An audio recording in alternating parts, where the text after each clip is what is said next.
ভারতীয় সীমান্তে চোখ রাঙানি বন্ধ করছে না চীন। ভারতের সেভেন সিস্টার্স খ্যাত অরুণাচল প্রদেশের লাইন অফ অ্যাকচুয়াল কন্ট্রোলে হুট করে উত্তেজনা। এশিয়ার শক্তিধর দেশ চীনের 1,29,000 ড্রাগন আর্মি ভারতের সীমানার দিকে গরম চোখে তাকিয়ে আছে। যে কোনো সময় হতে পারে যে কোনো অঘটন। ভারত ভৌগোলিক আয়তনের বিচারে দক্ষিণ এশিয়ার বৃহত্তম এবং বিশ্বের সপ্তম বড় রাষ্ট্র। 28 প্রদেশের এই দেশটি পৃথিবীর বৃহত্তম গণতান্ত্রিক রাষ্ট্র। দেশটির পশ্চিম সীমান্তে পাকিস্তান, উত্তর পূর্বে চীন, নেপাল ও ভুটান এবং পূর্বে বাংলাদেশ ও মিয়ানমারের অবস্থান। অন্যদিকে ভারত মহাসাগরে অবস্থিত শ্রীলঙ্কা, মালদ্বীপ এবং ইন্দোনেশিয়ার অবস্থান রয়েছে। অন্যদিকে পাকিস্তানের সাথে ভারতের দা মাছের সম্পর্ক, তেমনি আবার চীনের সাথেও উত্তেজনা বিরাজের খবর পাওয়া যায় ভারতের। ভারত পাকিস্তান সম্পর্ক বরাবরই অস্থিতিশীল এবং সংঘাতপূর্ণ। ভূ রাজনৈতিক স্বার্থ, সীমান্ত বিরোধ এবং সামরিক সংঘাত এই দুই প্রতিবেশী দেশের মধ্যে সম্পর্কের মূল বিষয়বস্তু হিসাবে কাজ করে আসছে। ইতিহাসে যুদ্ধ, রাজনৈতিক টানাপোড়েন এবং সীমান্তে সংঘাতের কারণে এই দুই দেশের কূটনৈতিক এবং অর্থনৈতিক সম্পর্ক একাধিকবার বাধাগ্রস্ত হয়েছে। এদিকে বাংলাদেশের সরকার পরিবর্তনের পর পাকিস্তানের সঙ্গে বাংলাদেশের সম্পর্কের উন্নয়ন ঘটছে, আর এতে উভয় দেশের বাণিজ্যে বইছে সুবাতাস। বাংলাদেশ ও পাকিস্তানের মধ্যকার এই বাণিজ্যে উভয় দেশেরই আমদানি এবং রপ্তানি বেড়েছে। গত মাসেই পাকিস্তানের করাচি বন্দর থেকে সরাসরি এসেছিল পণ্যবাহী জাহাজ। এক মাস না যেতেই বাংলাদেশে আবারও সেই পাকিস্তানি জাহাজ আসে। দেশের ইতিহাসে দ্বিতীয়বারের মতো পাকিস্তান থেকে সরাসরি চট্টগ্রাম বন্দরে জাহাজ এসেছে। পাকিস্তানের জাহাজ বাংলাদেশে আসায় ভারতের চিন্তার রেখা যেন দীর্ঘ হয়েছে। চীনা শাসকেরা ভারতকে নিয়ে একটু তুচ্ছ তাচ্ছিল্যই করে। ভারতের দাঙ্গা হাঙ্গামাময় রাজনীতি, নড়বড়ে অবকাঠামো কিংবা দারিদ্র্য প্রায়ই তাদের উপহাসের শিকার হয়। চীনের প্রতি ভারতের দৃষ্টিভঙ্গিও একসময় ভয় ছিল, ঈর্ষা ছিল, আর ছিল তাদের সমান হওয়ার অপূরণীয় আকাঙ্ক্ষা। কিন্তু এখন হিমালয়ের নিচে যে টেকটনিকগুলো আছে সেগুলো নাড়াচাড়া শুরু করেছে। একদিকে সীমান্তে রক্ত ঝরছে, অপরদিকে ক্রমে দৃঢ় হতে থাকা তাদের অর্থনৈতিক সম্পর্ক সম্পূর্ণ ভিন্ন কথা বলছে। তাছাড়া প্রতিনিয়তই দুই দেশের সীমান্ত নিয়ে উত্তেজনা দেখা যায়। গবেষকরা বলছেন দুই দেশের সম্পর্ক মোটেই মধুর নয়, বরং অম্ল। ভারতের সেভেন সিস্টার্স খ্যাত অরুণাচল প্রদেশের লাইন অফ অ্যাকচুয়াল কন্ট্রোলে হুট করেই উত্তেজনা। ভারতীয় সীমান্তে চোখ রাঙানি বন্ধ করছে না চীন। ফের অ্যাকচুয়াল লাইন অফ কন্ট্রোল বা এলএসির কাছে বড় আকারের সেনা মহড়া চালিয়েছে বেইজিং। অত্যাধুনিক সমরাস্ত্র এবং ড্রোন ব্যবহার করেছে চীনের পিপলস লিবারেশন আর্মি PLA। পাশাপাশি যুদ্ধের সময় দ্রুত রণাঙ্গনের সৈনিকদের কাছে গোলাবারুদ এবং রসদ পৌঁছে দেওয়ার অনুশীলনও করেছে চীন। প্রতি বছর 15 জানুয়ারি ভারতে পালিত হয় আর্মি ডে। এবার তার কয়েকদিন আগে LAC-তে মহড়া চালিয়েছে চীন। ফলে সময়ের নিরিখে এই মহড়াকে অত্যন্ত তাৎপর্যপূর্ণ বলে উল্লেখ করেছেন প্রতিরক্ষা বিশেষজ্ঞরা।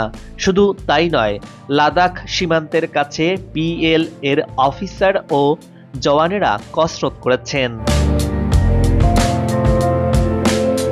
চীনের এই মহড়ার খবর পাওয়ার পর অ্যাকচুয়াল লাইন অফ কন্ট্রোল বা LAC-তে হাই অ্যালার্টে চলে যায় ভারতীয় সেনারা। তবে মহড়া চলাকালীন LAC-র কোনো রকমের আগ্রাসন দেখায়নি পিপলস লিবারেশন আর্মি। এই ধরনের মহড়ার একাধিক তাৎপর্য রয়েছে বলে মনে করেন প্রতিরক্ষা বিশেষজ্ঞরা।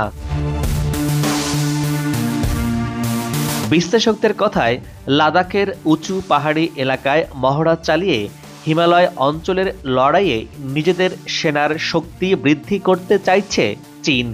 এই এলাকায় PL এর অফিসার ও জওয়ানেরা যে সমস্ত শারীরিক চ্যালেঞ্জের মুখে পড়ছেন সেটা কাটিয়ে ওঠা চীনা বাহিনীর মূল লক্ষ্য।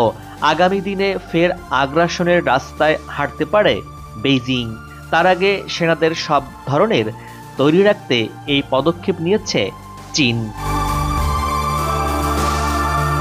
এশিয়ার শক্তিধর দেশ চীনের 1,29,000 ড্রাগন আর্মি ভারতের সীমানার দিকে গরম চোখে তাকিয়ে আছে। যে কোনো সময় হতে পারে কোনো অঘটন। মার্কিন প্রতিরক্ষা দপ্তর পেন্টাগনের এক প্রতিবেদনে অনেকটা আকাশ ভেঙে পড়েছে ভারতের ক্ষমতাসীন নরেন্দ্র মোদী। মার্কিন গোয়েন্দারা ওই প্রতিবেদনে বলছেন, ভারত চীন সীমান্তে চীনের এক বিশাল সেনাবহর অবস্থান করছে। সেই সাথে তাদের সাথে রয়েছে আধুনিক সব উন্নত যুদ্ধাস্ত্র। এসব তথ্য দিয়ে 2020 সালের মতো ভারত চীন আরেকটি সীমান্ত সংঘাতে সংখ্যা জানাচ্ছে যুক্তরাষ্ট্র। পেন্টাগনের রিপোর্ট প্রকাশের পর হঠাৎই যেন বাজ পড়েছে নরেন্দ্র মোদী সরকারের মাথায়। ওই প্রতিবেদনে মার্কিন গোয়েন্দারা আরও জানাচ্ছে, সীমান্ত থেকে আদতে কোনো সেনা সরায়নি চীন। 2020 সালের সংঘাতের পর লাদাখ সীমান্ত থেকে সরে যাওয়া বা সেনা সংখ্যা কমায়নি চীন।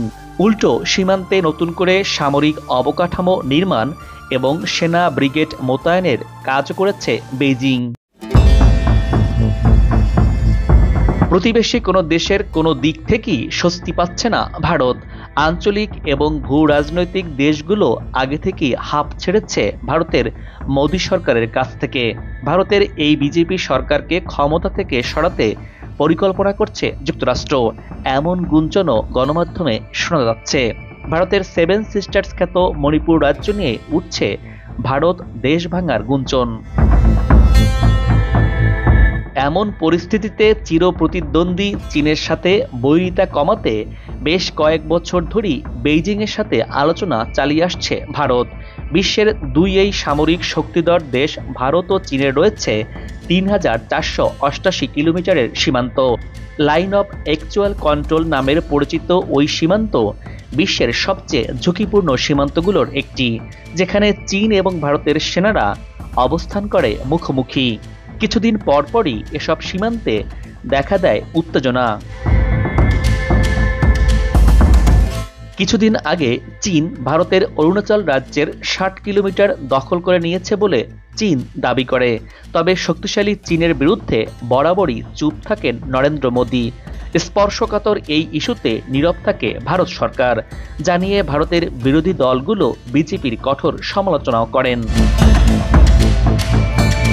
এর আগে 2020 সালে লাদাখের গালওয়ান ভ্যালিতে চীন ভারতের এক রক্তক্ষয়ী সংঘাত হয়। চীনের সামরিক শক্তি থেকে পিছিয়ে থাকা ভারত সংকট সমাধানে সবসময় চেষ্টা চালায়। প্রায় 5 বছর চেষ্টার পর গেল মাসে ভারত ঘোষণা দেয় সীমান্ত থেকে সেনা সরিয়ে নিয়েছে, সমঝোতায় পৌঁছেছে বেইজিং। এই সমঝোতাকে নরেন্দ্র মোদী বিশাল অর্জন বলে প্রচার করতে থাকেন। লাদাখ থেকে অরুণাচল পর্যন্ত 3,488 কিলোমিটার প্রকৃত নিয়ন্ত্রণ রেখায় পিপলস লিবারেল আর্মির এখন 1,20,000-এর বেশি সেনা মোতায়েন রয়েছে। শুধু তাই নয়, সীমান্তে কি কি হাতিয়ার জমা করেছে তারও বিস্তারিত রয়েছে মার্কিন পেন্টাগন রিপোর্টে। ওই এলাকায় মোতায়েন থাকা চীনা সেনাদের কাছে রয়েছে ট্যাঙ্ক, কামান, ক্ষেপণাস্ত্র সহ উন্নত সামরিক সরঞ্জাম। পেন্টাগনের রিপোর্টের সবচেয়ে উদ্বেগজনক বিষয় হল পিএল-এর অন্তত 20টি সম্মিলিত অস্ত্র ব্রিগেড বা কম্বাইন্ড আর্মস ব্রিগেড সিএবির উপস্থিতি উল্লেখ রয়েছে। বলা হচ্ছে, প্রকৃত নিয়ন্ত্রণ রেখার পূর্ব, পশ্চিম এবং মধ্যবর্তী একাধিক কৌশলগত এলাকাগুলোতে সম্ভাব্য যে কোনো যুদ্ধের জন্য তাদের মজুত রেখেছেন জিনপিং। সংঘর্ষ বাধলে লাদাখ বা অরুণাচলের ভূমি দখলের ক্ষেত্রে এই ব্রিগেডকে ব্যবহার করতে পারে চীন। সেনা মোতায়েন ছাড়াও পেন্টাগনের রিপোর্টে পরমাণু শক্তি বৃদ্ধিরও উল্লেখ রয়েছে। যুক্তরাষ্ট্রের দাবি, এ বছরের মাঝামাঝি পর্যন্ত পিএল-এর কাছে পারমাণবিক অপারেশনাল ওয়ারহেডের সংখ্যা ছিল 600, যা 2030 সালের মধ্যে এই সংখ্যাটি 1000 ছাড়াতে পারে। এছাড়াও দূরপাল্লার হাইপারসনিক ব্যালিস্টিক মিসাইল সহ মহাকাশ থেকে উন্নত অস্ত্র ছোড়ার মতো অত্যাধুনিক প্রযুক্তি নিয়ে কাজ করছে বেইজিং।